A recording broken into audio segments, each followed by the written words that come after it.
Muitas vezes, precisamos saber qual a quantidade em massa de um soluto não volátil contido em um determinado volume de uma amostra de água ou de solução, por exemplo, na água do mar. A determinação da concentração em massa de um determinado soluto não volátil em uma solução aquosa pode ser feita de diversas maneiras. Mas quando desejamos obter água pura separada dos solutos anteriormente nela contidos, o método de separação utilizado é a destilação, e que com certeza é o método mais comumente utilizado e de maior aplicabilidade. A destilação é, portanto, um dos métodos mais importantes e comuns de purificação de líquidos. Então, quando se quer fazer a separação de um líquido de impurezas não voláteis, a destilação é o método mais indicado em escala de laboratório. Contudo, o processo de destilação também é muito utilizado a nível industrial. Atualmente existem no Brasil inúmeras destilarias de álcool e refinarias de petróleo, que também obtêm os diversos derivados do petróleo através da destilação. Podemos dizer também que a destilação não é só um processo químico forçado em laboratório ou indústria. Podemos dizer que é um fenômeno natural também, como quando gotículas de água se condensam nas vidraças de janelas em dias frios.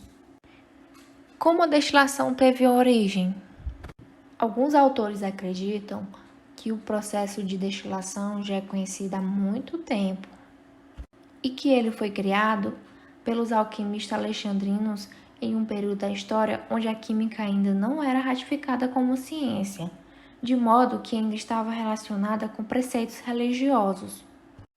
Essa convicção está baseada em estudos realizados sobre os textos produzidos na antiguidade que chegaram até os dias de hoje. De acordo com esses estudos, os termos ambix, lopas ou curcubita e mesmo os desenhos de alambique estariam presentes apenas nos escritos dos alquimistas alexandrinos. Então, as principais fontes dos textos alquímicos alexandrinos que sobreviveram até nossos dias em cópias manuscritas foram feitas entre os séculos XI e XV, onde estão algumas figuras de instrumentos que os químicos de hoje podem facilmente associar com aparatos destilatórios. Mas, apesar das semelhanças observadas entre essas figuras e os instrumentos atualmente utilizados, o processo de destilação era realizado naquela época num contexto muito diferente do atual. A destilação era uma operação alquímica relacionada com um corpo conceitual originário de combinações entre ideias mágicas, religiosas e filosóficas, que eram associadas aos conhecimentos envolvidos nas práticas artesanais egípcias. O que se tem hoje, portanto, não é um processo químico da modernidade, e sim um aprimoramento dos equipamentos criados no passado, de modo que os processos sejam mais rápidos, eficientes e possam ser utilizados não só em laboratório, mas também em escala industrial. Uma observação que pode ser feita é que desde muito tempo a destilação é utilizada para produzir bebidas alcoólicas, de modo que elas são feitas por meio da condensação dos vapores de álcool. Então, qual o conceito de destilação? A destilação é um processo caracterizado de certa maneira por uma dupla mudança de estado físico, em que uma substância, que está inicialmente no estado líquido, é aquecida até atingir a temperatura de ebulição, que depois se transforma em vapor e novamente é resfriada até que toda a massa retorne ao estado líquido.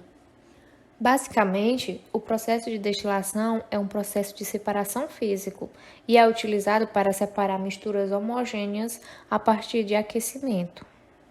A destilação é uma das muitas operações unitárias de separação, que pode ser utilizada tanto a nível laboratorial como industrial, para fazer a purificação de substâncias. A separação por destilação só é possível se os diferentes componentes da mistura a separar tiverem volatilidades diferentes, isto é, pontos de ebulição diferentes. Existem no mínimo 4 tipos de destilação, entre elas a destilação diferencial, simples ou destilação embatelada. Esse tipo de destilação é um processo que permite a separação de um líquido de uma substância não volátil, isto é, substâncias que exercem uma pressão de vapor baixa e têm uma taxa de evaporação lenta. Esse método apresenta apenas uma etapa de evaporação e condensação. Para se realizar esse processo, é necessário alguns instrumentos, como está representado na imagem. É necessário um bico de Bunsen, que pode ser substituído por uma chapa de aquecimento, que desempenha a função de aquecer a mistura. É necessário também um tripé e um suporte universal, que desempenham a função de apoiar o balão e o condensador, respectivamente. É necessário também um balão, que desempenha a função de receber a mistura, que será separada no processo de destilação. Um condensador, que é um equipamento onde vai haver a condensação, isto é, a transformação de vapor em líquido.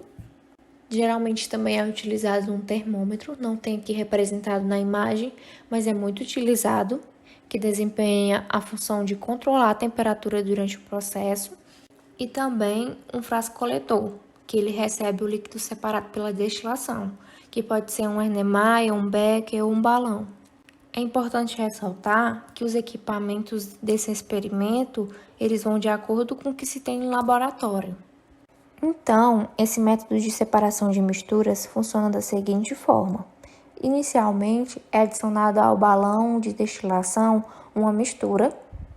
Posteriormente, uma fonte de calor é utilizada para aquecer a mistura. No caso dessa representação, está sendo utilizada uma chapa de aquecimento. À medida que a mistura vai sendo aquecida, o líquido passa a sofrer o processo de vaporização, ou seja, passa do estado líquido para vapor, e a vaporização é encerrada quando a água atinge seu ponto de ebulição. E esse vapor, posteriormente, vai entrar no condensador e passar para o estado líquido, pois sofre um resfriamento.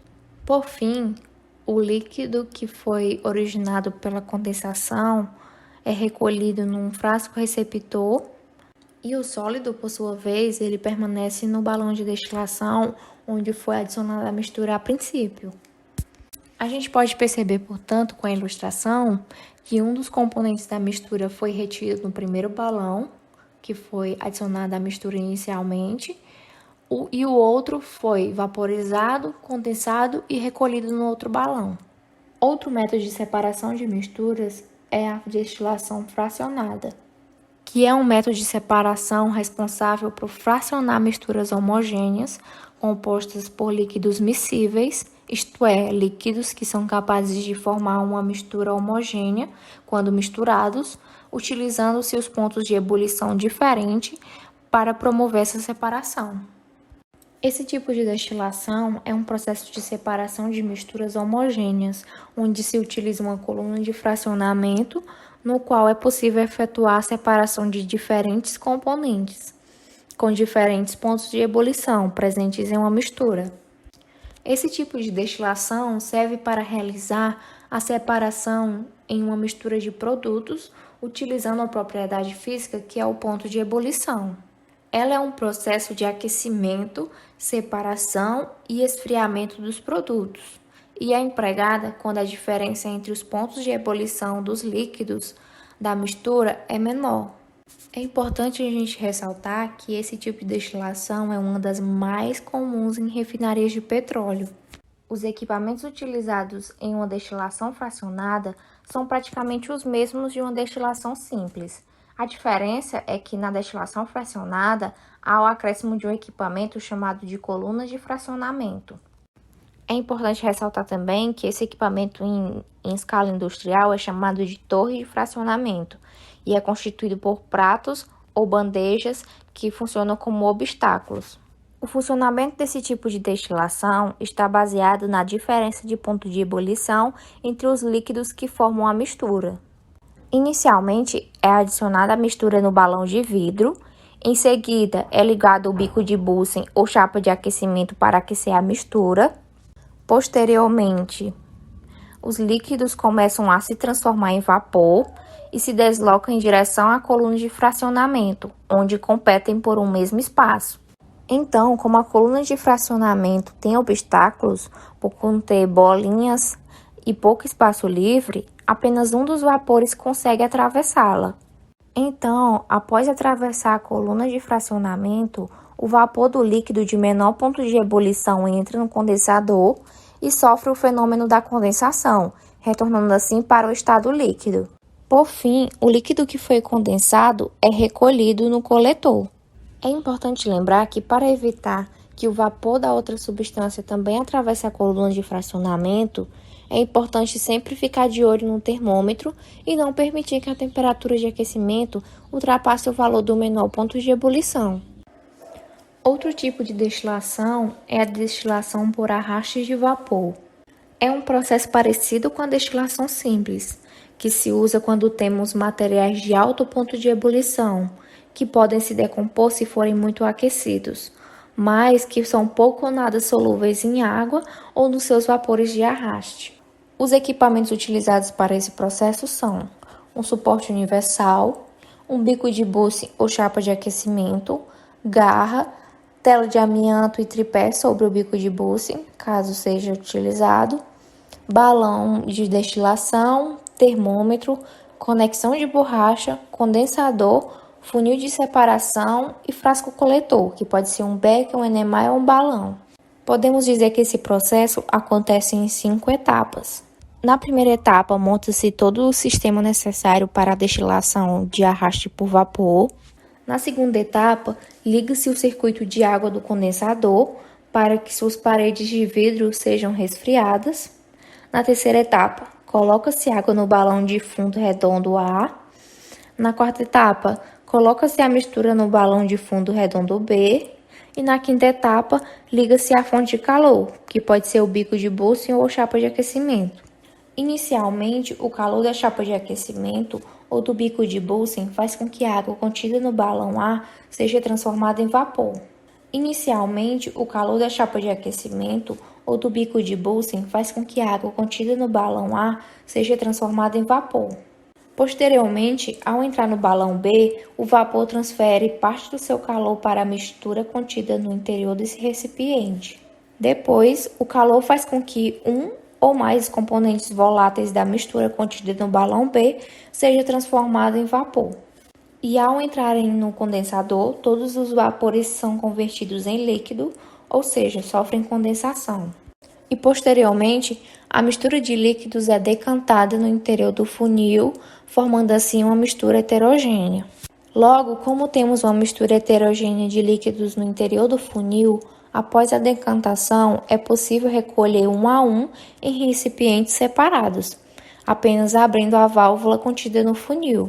Por fim, tem-se a destilação a vácuo, que também é chamada de destilação de pressão reduzida, devido ao trabalho sob pressão atmosférica reduzida. Esse tipo de destilação é realizada por meio da redução da pressão atmosférica sobre o líquido. Com esse procedimento, a destilação se torna possível a temperaturas inferiores ao ponto de ebulição da substância sob pressão normal. Então, nesse processo, a pressão de vapor de líquidos é artificialmente diminuída e com isso é possível realizar a destilação a uma temperatura inferior ao ponto de ebulição normal. Isso ocorre por meio de uma redução de pressão no interior do sistema, bastando para isso acoplar uma bomba de vácuo ou trompa de água. A destilação apresenta muitas aplicações industriais e a principal delas é nas refinarias de petróleo. Nessas refinarias, o petróleo é aquecido em altas temperaturas até evaporar. Esse vapor volta ao estado líquido conforme esfria em diferentes níveis dentro da torre de destilação. Em cada nível, há um recipiente que coleta um determinado subproduto do petróleo. O tipo de destilação utilizada nessas refinarias geralmente é a destilação fracionada. Outra aplicação industrial é na extração de óleos essenciais. Outra aplicação industrial é a indústria dos biocombustíveis, como por exemplo a purificação do bioetanol. Outra aplicação também é nas indústrias farmacêuticas e as indústrias de alimentos.